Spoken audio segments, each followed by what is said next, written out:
effectivement de la digitalisation des collectivités territoriales, mais avant de parler de ces sujets qui sont souvent galvaudés, j'aimerais qu'on essaye de mettre des mots sur ce dont on parle.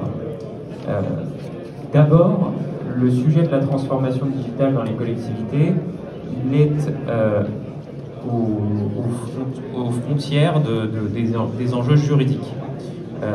Il y a effectivement un sujet d'urgence, de mise en conformité des collectivités territoriales et de pouvoir répondre à ces enjeux de transformation au travers des solutions de plateforme. Ça, c'est le premier point. Le second point, et c'est ce que je vais essayer de développer avec vous, autour de du numérique pour réinventer les solutions de participation citoyenne. Et enfin, essayer de dire quelques mots sur la fracture des territoires et comment on peut essayer d'améliorer cette fracture au travers notamment des enjeux de médiation numérique. D'abord, sur l'état des politiques de conformité au sein des collectivités. On a eu un rapport d'information qui nous est parvenu au mois de juillet dernier, le rapport d'information Gauvin-Marlex, qui pointe le fait que les collectivités territoriales sont en retard, ne sont pas à la hauteur en termes de mise en conformité et en termes de lutte anticorruption. Donc en réalité, qu'est-ce que ça veut dire? Ça veut dire que si les standards qui sont imposés avec la loi Sapin 2 en 2016 ont reçu un écho plutôt favorable de la part d'acteurs privés, on voit qu'il en est différemment dans le secteur public et notamment pour les collectivités territoriales.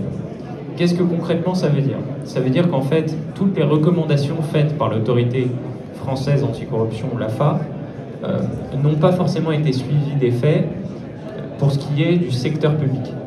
Si les acteurs privés en sont contraints, les acteurs publics, eux, n'ont pas l'obligation de se mettre en conformité. Mais ça va avoir un impact structurant sur leur image, sur leur réputation et sur finalement la politique et l'écho de la politique qu'ils veulent mettre en œuvre.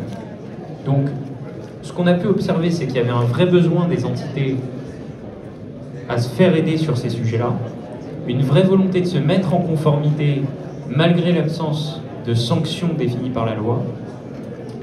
Et force est de constater en fait que les attentes par l'élu ou par le cadre territorial affectent la confiance du citoyen envers la politique et les relations entre les usagers et les administrations.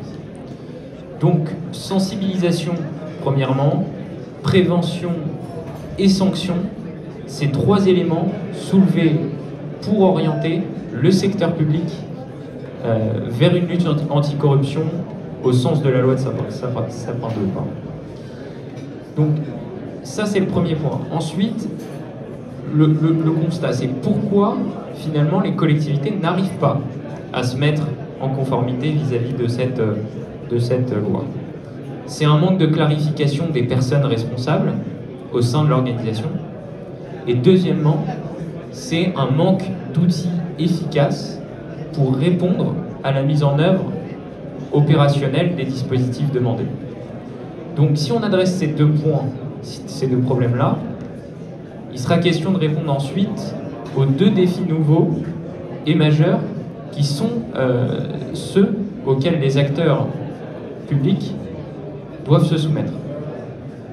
Le premier, ça consiste à déterminer une stratégie simple, robuste et efficace pour mobiliser la donnée et la rendre disponible à tout moment.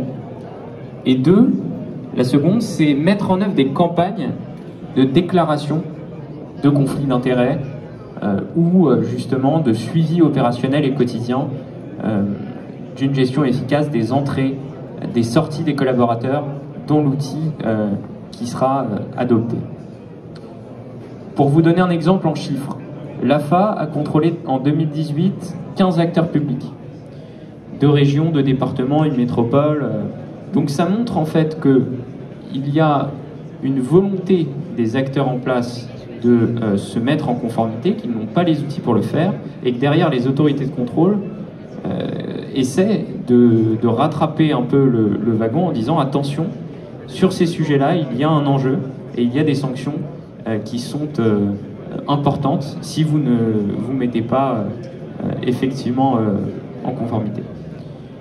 Ensuite, quelle est la stratégie finalement vers laquelle doivent s'orienter les collectivités pour gagner en efficacité et notamment répondre à des enjeux de conformité comme ça peut être le cas sur cet exemple de compliance. La question qui se pose donc, c'est savoir comment favoriser, simplifier et permettre aux collaborateurs, aux acteurs publics, aux particuliers dans les collectivités territoriales, de se doter des bons outils pour rendre plus efficace leur travail au quotidien. Et à cette question-là, il est clair que la solution de plateforme est vraisemblablement la bonne solution. Donc qu'est-ce qu'on entend par solution de plateforme? Une solution de plateforme, c'est une solution digitale, une solution collaborative, au sein de laquelle vous allez pouvoir structurer de la donnée, la rendre intelligible, une collaboration aussi qui se fasse au travers de cette plateforme, une bonne gestion de la gouvernance, qui a accès à quoi, quand et où, et enfin l'identification des bons interlocuteurs. Qu'est-ce que ça veut dire? Ça veut dire qu'en fait, avant de parler d'intelligence artificielle, avant de parler de blockchain, avant de parler de tout ça, il faut se demander comment on peut bien collaborer au sein d'une organisation. Et cette bonne collaboration, elle passe justement par l'adoption d'outils assez simples finalement, mais qui revêtent des complexités quant à la donnée, à l'identification de la personne, à la gestion de la gouvernance et à la collaboration. Tout ça en se disant que l'individu, en tant que tel, doit être au cœur du dispositif. Donc la transformation digitale d'une entité, avant de parler d'outils, on doit se demander qui fait quoi dans l'organisation, pour être sûr qu'on réponde véritablement aux besoins des opérationnels, des clients internes, et donc des administrés en l'occurrence, et de l'administration en tant que telle. Voilà, ça c'est pour le premier pan qui est celui de dire comment on peut répondre à des enjeux légaux qui sont ceux notamment des acteurs publics aujourd'hui par des outils innovants et qui permettent de mieux collaborer, de mieux structurer la donnée et de mieux partager finalement. Donc consolider la donnée, accélérer votre transformation digitale, on est vraiment sur ces sujets-là. Donc s'il y a des décideurs publics dans la salle aujourd'hui, il y a 3 questions à vous poser. La première, c'est où est-ce que vous en êtes de votre process de transformation digitale? Posez-vous cette question dans votre service, dans votre délégation si vous êtes élu, et en même temps de se dire si vous avez déjà des outils numériques qui permettent d'amorcer cette transformation. Deuxième question, c'est l'enjeu de transversalité. C'est est-ce que vous êtes positionné dans votre organisation pour identifier facilement le bon interlocuteur au bon moment? Et en règle générale, la réponse c'est plutôt non. Et donc, quels sont les outils qui vont vous permettre de le faire? Et enfin, je sais qu'on est en train de voter dans certaines communes, en tout cas, le budget prévisionnel pour 2022, c'est est-ce que j'ai dégagé une ligne budgétaire pour permettre d'amorcer cette transformation? Et ça se fait interservice. Et il faut qu'il y ait une volonté politique. Et cette volonté-là, c'est soit aux responsables de pôle de dégager cette ligne budgétaire, soit aux élus qui doivent amorcer une volonté politique derrière pour effectivement être moteur dans la transformation de son territoire. Voilà un petit peu ces quelques éléments sur ce premier pan et avant de passer à la suite qui aura un lien mais qui n'est pas directement lié à l'aspect de plateforme et de conformité stricto sensu. Donc pour ce faire, j'interviens certes en tant que maire adjoint de la ville de Saint-Cloud, mais également en tant que collaborateur au sein d'une Legal Tech qui propose ces solutions de plateforme et qui a un stand juste derrière qui s'appelle Legal Cluster. Donc je vous invite à aller jeter un œil tout à l'heure si vous faites un tour sur le quartier Startup et on pourra vous présenter ça. Maintenant, on a avec certains collègues coécrit un bouquin autour des enjeux de hop, si j'y arrive, dispositif, voilà, autour des enjeux de digitalisation des collectivités territoriales et de conduire la transformation de l'offre numérique. Concrètement, de quoi on parle dedans? On parle effectivement de comment une collectivité peut se mettre en accord avec la législation, avec les normes, avec les directives, avec les réglementations, avec les lois qui peuvent être en application ou en vigueur sur notre territoire.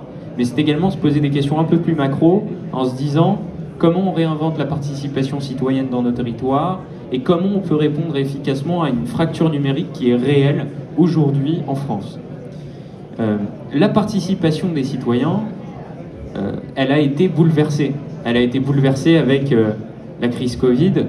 On a vu de nouveaux outils apparaître, on a vu des nouveaux modes de consultation se développer, et jusqu'ici, qui étaient assez éloignés finalement de certains habitants qui n'avaient pas forcément les bons outils ou qui ne savaient pas faire. La réalité, c'est qu'en fait, il y a un enjeu de démocratie ouverte. On trouve également sous ce terme-là des civic tech, des technologies civiques, et qui sont définies comme un ensemble hétérogène en fait d'initiatives numériques qui visent à la participation citoyenne. Donc on assiste à une multitude de consultations en ligne, grand public, et parfois qui sont organisées dans des cadres d'états généraux, d'assises, de concertation institutionnelle. Ce que je veux vous dire, c'est que aucun projet de ville intelligente, aucun projet de smart city ne peut être conçu exclusivement sous l'angle de la participation citoyenne.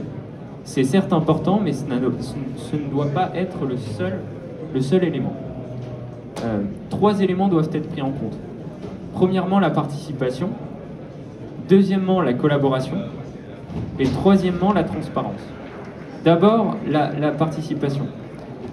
L'enjeu pour les collectivités locales et les collectivités territoriales plus généralement, c'est de susciter un programme d'accompagnement avec toute une série d'initiatives où en fait le citoyen sera considéré comme une véritable partie prenante du dispositif. Donc c'est de se dire comment je vais faire en sorte que le citoyen dans ma commune soit partie prenante des politiques publiques impulsées sur mon territoire. Et à ça, on voit bien d'ailleurs qu'il y a un problème parce que souvent la sanction arrive au moment des élections. S'il n'a pas été mis en avant au moment de la concertation, si son choix n'a été pris en compte que 6 ans auparavant et qu'on n'est jamais revenu le voir, ce sera un moment sanctionné. Et ce sera sanctionné par les urnes. Donc 1, c'est la participation. 2, c'est la collaboration. La collaboration, c'est essayer de briser les silos. Essayer de se dire que, je vous l'ai dit tout à l'heure, grâce à des outils digitaux, on peut travailler interservices.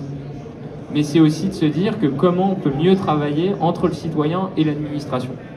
Et là-dessus, c'est faciliter un dialogue et c'est essayer d'avoir des process qui facilitent la prise de décision. Et enfin, c'est la transparence. Et sur cette question de transparence, c'est l'enjeu de l'open data, notamment. Pas que, mais notamment. Donc c'est-à-dire, en fait, une certaine transparence dans la gouvernance, en essayant de se dire, je veux pouvoir gérer efficacement mes interlocuteurs, je veux pouvoir identifier les bons interlocuteurs, et je veux pouvoir accéder à la donnée publique qui doit m'être restituée si je la demande. Et là-dessus, on en parle effectivement dans notre ouvrage. Enfin, j'en finirai par là, c'est sur la question de la fracture numérique entre les territoires et comment résoudre cette question de fracture numérique. La fracture numérique, c'est quoi? déjà. La fracture numérique, c'est les inégalités d'accès à Internet.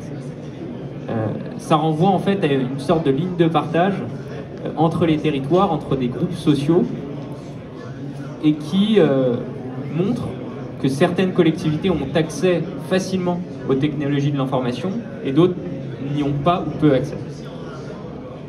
La réalité, c'est qu'en fait, c'est une promesse non tenue de la part d'un gouvernement qui a dit qu'elle voulait une France 100% connectée d'ici à 2023. Donc c'était l'objectif, mais l'accès au numérique, finalement, ça doit permettre de combattre quoi? Ça doit permettre de combattre des inégalités de plus en plus palpables. On l'a vu au moment de la déclaration, pour prendre des exemples très concrets, au moment d'une déclaration d'impôt. Et en fait, on voit que certaines villes n'ont carrément pas accès à Internet, ou c'est les fameux cas des zones blanches. Et il y a un enjeu majeur qui va se révéler dans les prochains mois, celui du déploiement de la 5G, celui d'un meilleur accès aux services digitaux. Et comment aujourd'hui en France on peut avoir des territoires dans lesquels on ne capte absolument aucun réseau, on n'accède pas à Internet, et d'un autre côté où on a le déploiement total de la 5G et où tout va très bien. Donc il y a un vrai sujet d'égalité face à l'accès à ces outils et à ces modes de communication. Aujourd'hui, pour vous donner quelques chiffres, l'INSEE en 2019 pointe 21% de la population qui n'arrive pas à communiquer via Internet. C'est 13 millions de Français qui se disent en difficulté avec le numérique. Quand on a ces chiffres, 13 millions de Français sur un pays de plus de 65 millions d'habitants, on se dit quand même, pour un pays qui se veut souverain et en même temps leader sur ces aspects-là, il y a un vrai enjeu d'accès au numérique, de souveraineté numérique. Et derrière, de se dire que comment faire pour que la France, et plus généralement l'Europe, s'empare de ces sujets, pour que, au niveau global, on puisse adopter des standards qui nous ressemblent et qui puissent être uniformisés demain. Voilà. Donc la solution, je les ai pas forcément personnellement, mais c'est des pistes de réflexion davantage que des solutions. C'est garantir à tous les citoyens une couverture Internet de qualité en déployant de nouvelles installations pour couvrir ces zones où on ne capte pas. 2, c'est généraliser la couverture mobile 4G en favorisant le développement de la 5G et en offrant l'accès au très haut débit pour tous. 3, c'est, alors, et j'y crois vraiment à ça, c'est favoriser l'apprentissage du numérique, c'est-à-dire avoir une politique de sensibilisation vers ces outils-là, et notamment une politique intergénérationnelle où chacun va pouvoir aider l'autre sur l'adoption de nouveaux outils et sur l'utilisation de ceux-ci. Et enfin, développer les usages offerts par le numérique, je vous en parlais en début d'intervention, et c'est notamment le cas avec des outils de plateforme où on va pouvoir mieux collaborer, mieux partager, plus facilement et de manière plus efficace. Enfin, comment on peut parler de fracture numérique sans parler de médiation numérique? Et cette médiation numérique, elle intervient en amont. Elle n'intervient pas après. C'est-à-dire que ça désigne la mise en capacité de comprendre et de maîtriser les technologies qui nous sont offertes par le digital. C'est de l'accompagnement jusqu'à l'autonomie, c'est un accompagnement qualifié et en même temps de se dire comment je peux faire en sorte de réduire les inégalités par une meilleure sensibilisation et un meilleur accompagnement. Donc là-dessus, la démarche de médiation, elle propose aux populations, j'aime bien ce terme-là, d'apprendre par le faire, d'apprendre par les pairs, par le faire. J'en terminerai par là parce que j'ai l'impression que mon intervention arrive à échéance. C'est que la médiation numérique, elle doit être portée autant par les politiques publiques que par des actions citoyennes. Et là-dessus, c'est 3 choses. C'est 1, la capacité des citoyens à s'approprier les outils. 2, la mise en place de lieux et de démarches qui permettent de résoudre et d'utiliser ces outils. Et c'est notamment le cas de certains tiers-lieux qu'on appelle et qui sont à la mode en ce moment. Et enfin, la construction d'un esprit critique vis-à-vis de ces outils qui est fondamental pour faire progresser les outils qui peuvent être déployés demain dans les organisations. Voilà un peu les pistes de réflexion qu'on offre, notamment au travers de cet ouvrage, mais plus généralement au travers d'outils comme Legal Cluster. Et encore une fois, je vous invite à venir faire un tour sur notre stand pour essayer d'améliorer la qualité de l'accès aux données, de l'identification des individus dans l'organisation et d'une meilleure collaboration. Voilà, je vous remercie pour votre écoute et je vous dis à très bientôt.